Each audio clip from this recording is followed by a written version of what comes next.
a gente. Então essas parábolas é para divertir quem? Me ajudem? Hoje a sua igreja. E aí eu vou introduzir a parábola, e eu queria falar que existe uma relação entre, ele fala assim, nos dias vai ser como nos dias de Noé, casavam-se e davam-se casamento. Versículo 42 do capítulo 24 fala, vigiai, porque não sabeis o dia em que o vosso Senhor vem. Vai ser como um ladrão, ninguém vai estar esperando. Fiquem apercebidos. Então parece que o texto evidencia que antes da volta de Jesus ia estar todo mundo o quê? Dormindo, distraído, desapercebidos. E ele vem falando da primeira parábola. E a primeira parábola é o do servo bom e o do servo mau. Vamos entrar agora no assunto sério da manhã. Porque a parábola, no sermão contexto de escatológico da volta de Jesus, ele fala que o servo bom vai entrar no gozo do Pai, e o servo mau não vai ser lançado, não vai entrar no gozo do Pai, vai ser lançado onde há choro e ranger de dentes. Então, se o sermão profético, escatológico, e dentro tem a parábola, e está falando quem vai entrar e quem não vai, vamos lá. Quem entra? O servo? Bom, quem não entra? O servo mau. Pergunto para você quer ser o servo bom ou o servo mau? Quantos querem ser o bom servo aqui? Deixa eu ver as mãos. Vamos ver as características e fazer o teste para ver se a gente é servo bom e servo mau? Preciso que você leia a tua Bíblia agora. E alguém aí, algumas pessoas, vão me ajudar a responder essa pergunta. Características do servo bom e do servo mau. Com vocês, 1 minutinho. A partir do versículo 45 do capítulo 24. Leia a tua Bíblia e me ajudem. Características do servo bom e do servo mau. Já acharam? Me responda.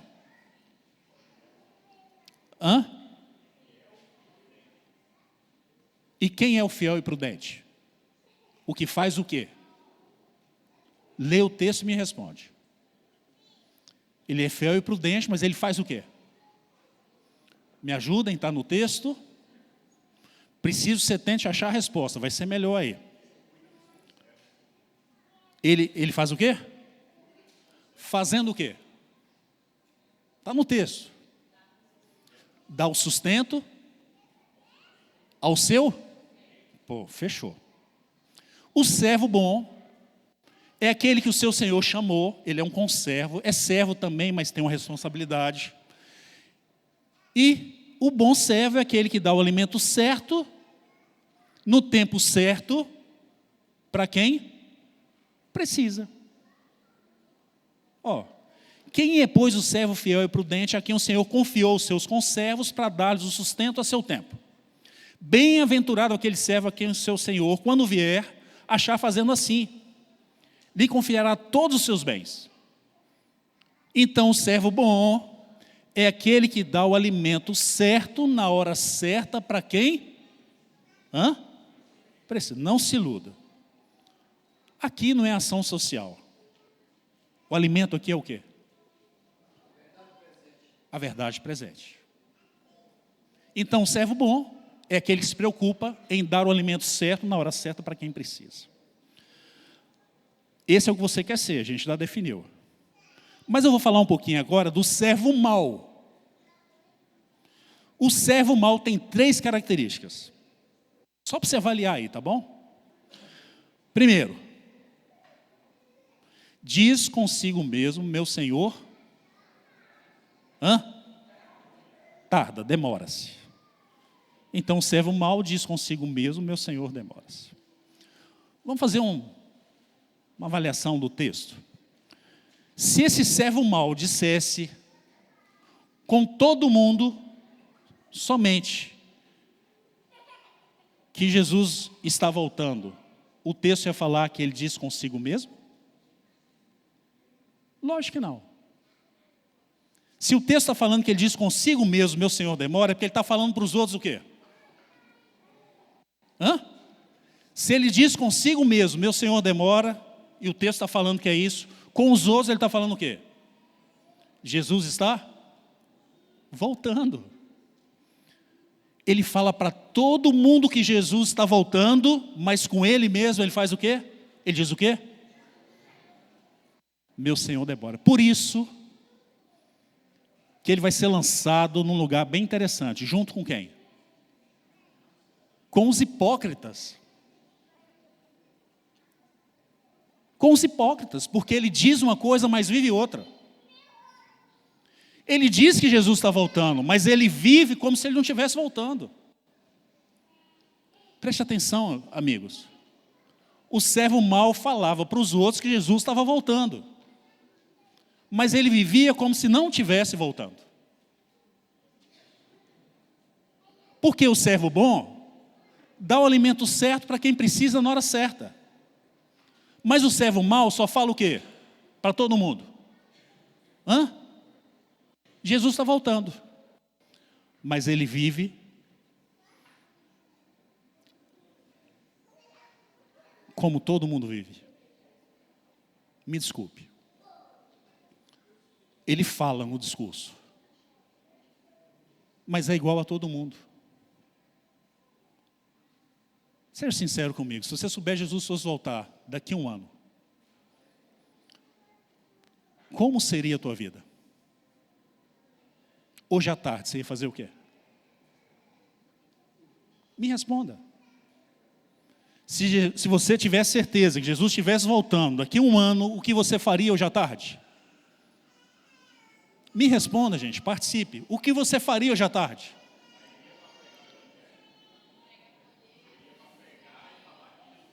Tudo que você tem, tudo que você é, você faria o quê? Com seus bens, seus recursos, seus talentos, seu tempo, sua influência. Você ia fazer o quê? Mas eu digo para todo mundo o quê? Mas eu vivo como se ele não?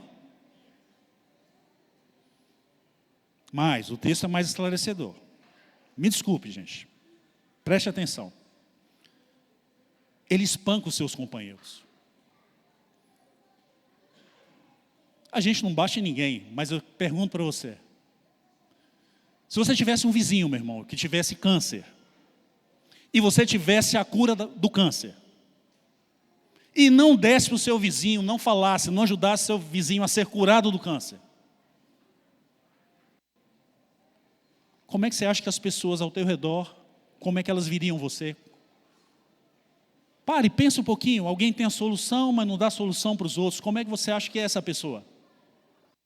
É uma pessoa boa? Porque ela tem o quê?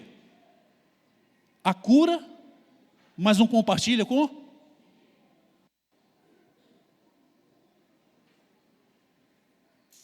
Come e bebe com os ébrios.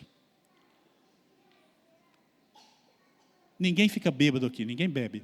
Não bebe bebida alcoólica aqui, ninguém fica bêbado. Mas desculpe, estamos embriagados com as coisas do mundo. A gente come e bebe com os loucos deste mundo. A gente sonha com as mesmas coisas. A gente almeja as mesmas coisas. A gente vive como todo mundo vive. A gente não vive como Jesus estivesse voltando, porque se a gente vivesse seria diferente. E assim, quanto tempo você tem usado para falar de Jesus para alguém? Quanto do seu tempo você usou para alcançar uma dessas cidades em Minas Gerais? Vizinhas aqui, cidades vizinhas nossas. Desculpa, igreja, comissão de igreja, quanto do seu recurso tem sido investido em projetos de cidades que ainda não têm presença adventista? Você, individualmente, seu tempo, sua influência, seus talentos, seus recursos, quanto tem sido investido? O servo bom dá o alimento certo na hora certa para quem precisa. O servo mau fala para todo mundo o quê? Me ajudem? Jesus está o quê? Mas vive como se não estivesse voltando. Espanca os companheiros. Embriagado com as coisas do mundo. Vou para a próxima parábola agora. Parábola das 10 virgens. Bem conhecida. E eu vou confessar um detalhe para vocês aqui. Quando eu era mais novinho, que eu escutava essa parábola nas escolinhas infantis, eu sempre achava assim, ó. Sempre achei assim, quando eu era pequeno. A parábola das 10 virgens. As 5 inteligentes, prudentes, é o povo da igreja adventista. E as 10 loucas é quem não é da igreja. As 5 prudentes e as 5 loucas. 5 prudentes é quem é da igreja e as 5 loucas é de quem não é da igreja. Mas o tempo foi passando e eu percebi que tinha alguma coisa errada nisso aí. Quando avalio o texto, apresenta que todas as 10 estavam aguardando quem? O noivo. Todas as 10 queriam ir às bodas. Todas as 10 tinham lâmpadas? Sim ou não? Todas as 10 tinham azeite? Sim ou não? Sim ou não? Sim. Então todas estavam se preparando para a volta de Jesus, já aplicando. Todas tinham lâmpadas acesas. Todas tinham azeite. Todas eram amigas do noivo. Mas havia uma diferença ali. Qual é? 5 delas não se prepararam adequadamente. Todas estavam preparando. Ficaram sonolentas, dormiram, todas. Todas estavam sim tendo dificuldades. Dormiram. Mas 5 se prepararam para a demora e 5 não. Pastor, está querendo falar o quê? Vou ser sincero com vocês. Todos nós aqui estamos se preparando. Mas a parábola diz, Jesus viu que parte do seu povo não iria. Porque não se prepararam completamente, corretamente, plenamente, cabalmente. Como é que eu vou saber, pastor, se eu estou me preparando ou não? Eu vou dizer como. Tem alguma coisa que o Espírito Santo está dizendo para você há muito tempo. Mudanças que a gente tem que... Cada um tem a sua história aqui. Você quer saber se você está se preparando da forma certa? Ouça o Espírito. Ele vai te dizer o que você tem que fazer e o que não tem que fazer. Isso é na vida prática, isso é na vida missional, isso é na vida missionária da igreja, isso é na tua vida. O que Deus está te pedindo hoje? Para você usar para a pregação do Evangelho. Pastor, está falando de usar coisas? Eu vou falar de usar coisas. Porque a próxima parábola está falando de uso de coisas. Eu sempre escutei esse sermão aqui dos dons proféticos, fora do contexto da volta de Jesus, mas ele tem a ver com a volta de Jesus. Então, sendo bem sincero com vocês, a Bíblia está dizendo que quem recebe um talento e enterra, e não usa, quando Jesus voltar, não estará no meio do povo que será salvo. Vou repetir. Quem pegou o seu talento e enterrou,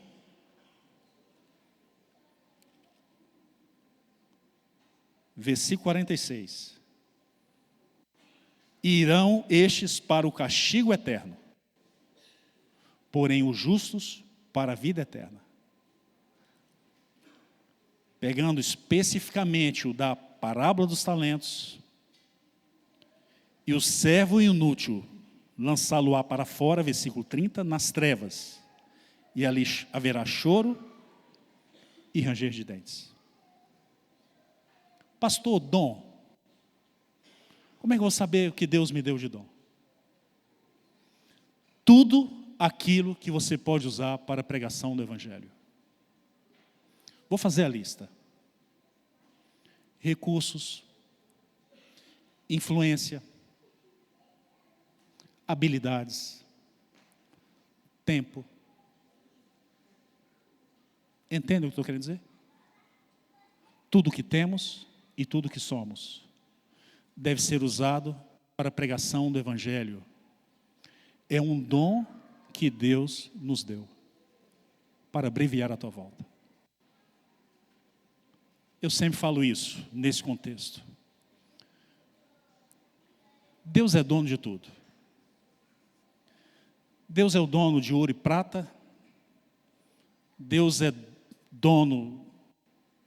Ele diz se você vai viver ou não aqui e agora. Ele é o dono de tudo. Ele poderia mandar anjos virem fazer. Eu sempre conto a história do anjo grandão. Deus poderia mandar um anjo grandão.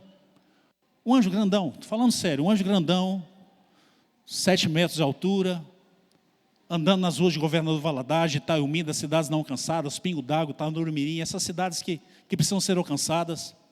Podia mandar um anjo grandão e falar assim, Jesus está voltando? Sim ou não? Lógico que poderia. Quem seria mais eficiente? O anjo grandão ou a gente? Mas no plano de Deus, existe uma forte relação. O plano dele, aí entra a questão até de salvação, a nossa transformação, ela vem com o nosso envolvimento. E Deus fez assim.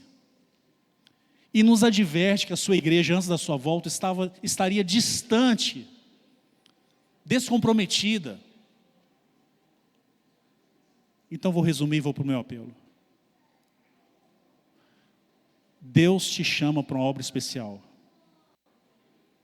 A igreja no tempo do fim. Antes de Jesus voltar, estará completamente envolvida na pregação do Evangelho. A sua maioria vai estar. Então acho que é o momento da gente parar e avaliar.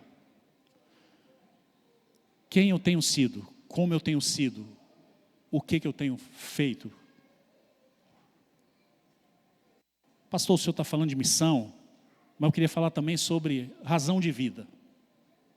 Me desculpe, razão de vida. Pode ter alguém aqui que está meio iludido. Iludido com a vida, embriagado com as coisas do mundo.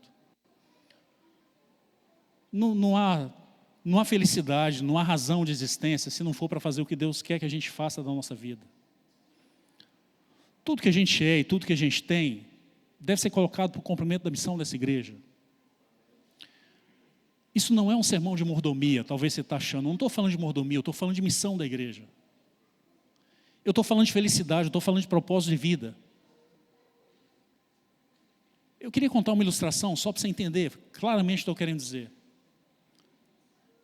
Amados, não se iluda. Pega um peixinho, um peixe, tira do mar, um peixinho.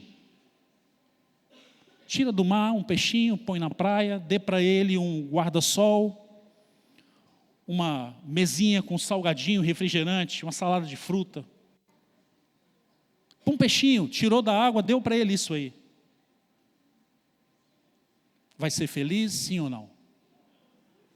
O peixinho, vai ser feliz, sim ou não? Por que o peixinho não vai ser feliz? Porque o peixinho está sendo alimentado com uma coisa que ele não foi criado para isso. Nós somos criados para adorar a Deus. Nós somos criados para morar em outro lugar. Se existe alguma coisa na tua vida que está tirando o teu foco do cumprimento da missão da igreja, reavalie.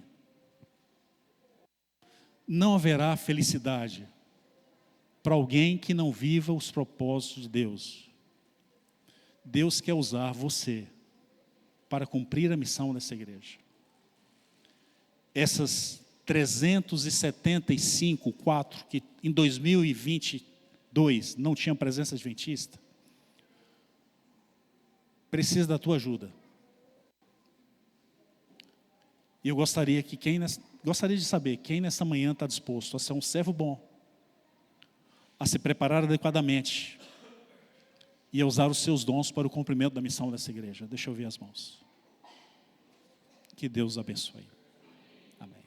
Tem uma música? Vamos ficar em pé e vamos orar?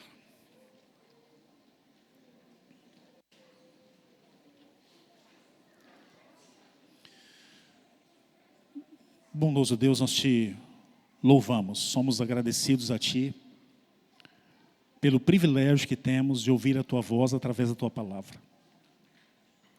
E nessa manhã o Senhor nos chama para algo muito especial, que é usar a nossa vida, usar o que temos, o que o Senhor nos presenteou, para o cumprimento da missão da Tua igreja. São 7 em cada 10 precisam ainda aceitar a Jesus como Salvador pessoal. 4 desses 10 ainda nem ouviram falar de uma maneira significativa que o Senhor existe.